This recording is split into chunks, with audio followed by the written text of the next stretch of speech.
നമസ്കാരം. വരാനിരിക്കുന്ന നിയമസഭാ തെരഞ്ഞെടുപ്പിന്റെ പശ്ചാത്തലത്തിൽ കേരള രാഷ്ട്രീയം വീണ്ടും ശബരിമല വിഷയത്തിലേക്ക് കേന്ദ്രീകരിക്കുകയാണ്. ശബരിമല യുവതീ പ്രവേശന വിധിക്കെതിരായ പുനഃപരിശോധന ഹർജികൾ സുപ്രീം കോടതിയുടെ പുതിയ 9 അംഗ ബെഞ്ച് പരിഗണിക്കാൻ തീരുമാനിച്ചതോടെയാണിത്.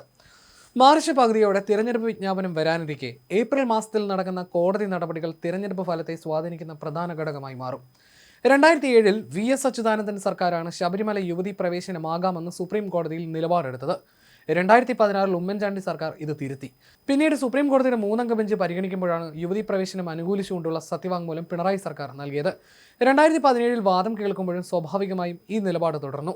അല്പം പുരോഗമനം കുറഞ്ഞാലും NSS പ്രതീക്ഷിക്കുന്നത് പോലെ സർക്കാർ നിലപാട് മാറ്റുമെന്നാണ് സൂചനകൾ.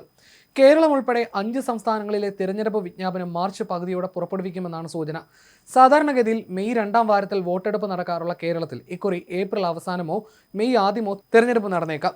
ഈ സമയക്രമത്തിനിടയിലാണ് സുപ്രീം കോടതി പുനഃപരിശോധന ഹർജികളിൽ വാദം കേൾക്കുന്നത്. ഏപ്രിൽ 7 മുതൽ 9 വരെ ഹർജിക്കാരെയും അവരെ പിന്തുണയ്ക്കുന്നവരെയും കോടതി കേൾക്കും.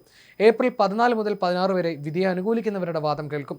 ഏപ്രിൽ 22 വാദം അവസാനിപ്പിക്കാനാണ് കോടതി ലക്ഷ്യമിടുന്നത്.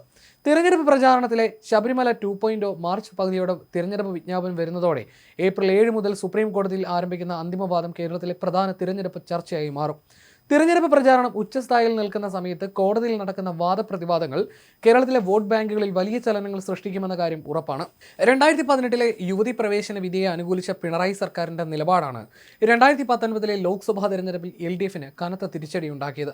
ഈ അനുഭവത്തിന്റെ വെളിച്ചത്തിൽ വരുന്ന നിയമസഭാ തെരഞ്ഞെടുപ്പിൽ വിശ്വാസികളുടെ വോട്ട് നഷ്ടപ്പെടാതിരിക്കാൻ സർക്കാർ മുൻ നിലപാട് തിരുത്തുമെന്നാണ് രാഷ്ട്രീയ നിരീക്ഷകരുടെ വിലയിരുത്തൽ.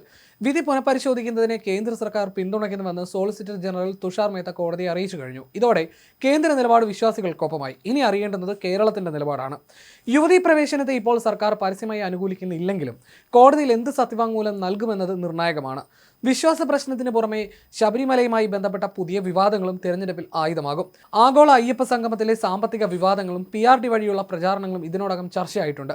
ശബരിമലയിലെ സ്വർണ്ണക്കൊള്ളയുമായി ബന്ധപ്പെട്ട ആരോപണങ്ങളും രാഷ്ട്രീയ എതിരാളികൾ സർക്കാരിനെതിരെ ഉയർത്താൻ സാധ്യതയുണ്ട്. ചുരുക്കത്തിൽ സുപ്രീം കോടതി ബെഞ്ച് രൂപീകരണവും വാദം കേൾക്കലും വരുന്ന നിയമസഭാ തെരഞ്ഞെടുപ്പിനെ ശബരിമല തിരഞ്ഞെടുപ്പാക്കി മാറ്റാനാണ് സാധ്യത.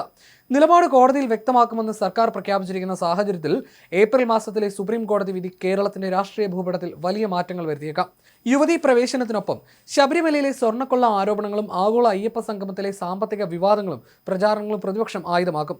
ആചാരലംഘനം ഉണ്ടാകാത്ത രീതിയിലുള്ള സർക്കാരിന്റെ സമീപകാല മാറ്റങ്ങളെ NSS നിരീക്ഷിച്ചു വരികയാണ്.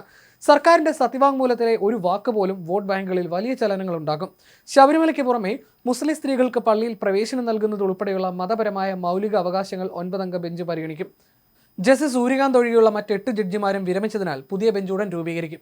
ഏപ്രിൽ 22 വാദം അവസാനിപ്പിക്കാനാണ് കോടതി ലക്ഷ്യമിടുന്നത്. വിധിയും താമസിയാതെ വരും. നിയമസഭാ തെരഞ്ഞെടുപ്പ് പ്രചാരണ കാലത്ത് ശബരിമല വിഷയത്തിൽ സ്വീകരിക്കേണ്ട നിലപാട് സർക്കാരിനും മുന്നണിക്കും രാഷ്ട്രീയമായി ഏറെ നിർണായകമാണ്. 2018 യുവതീ പ്രവേശന അനുകൂല നിലപാട് വരാനിരിക്കുന്ന 9 അംഗ ബെഞ്ചിന് മുന്നിൽ എങ്ങനെ തിരുത്തുമെന്നത് സംബന്ധിച്ച് CPMലും LDFലും ചർച്ചകൾ സജീവമാണ്. ആചാര സംരക്ഷണത്തിന് മുൻഗണന നൽകണമെന്ന നിലപാടിലാണ് തിരുവിതാംകൂർ ദേവസ്വം ബോർഡ്. വിശ്വാസികളുടെ വികാരം കൂടി പരിഗണിച്ച് അതീവ ജാഗ്രതയോടെ കേസിനെ സമീപിക്കാനാണ് സർക്കാർ നീക്കം. കോടതി വിധി എന്തു തന്നെയായാലും അത് നടപ്പാക്കുമെന്നാണ് CPM സംസ്ഥാന സെക്രട്ടറി MV ഗോവിന്ദൻ വ്യക്തമാക്കിയത്. മുൻപ് കോടതി വിധി അനുസരിച്ചാണ് തീരുമാനമെടുത്തതെന്നും പുതിയ സാഹചര്യത്തിൽ സർക്കാർ നിലപാട് കോടതിയെ അറിയിക്കുമെന്നുമാണ് അദ്ദേഹം പറയുന്നത്. തുല്യതയും വിശ്വാസ സ്വാതന്ത്ര്യവും മതാചാരങ്ങളുടെ അനിവാര്യതയുമായി ബന്ധപ്പെട്ട 67 ഹർജികളാണ് കോടതി പരിഗണിക്കുക.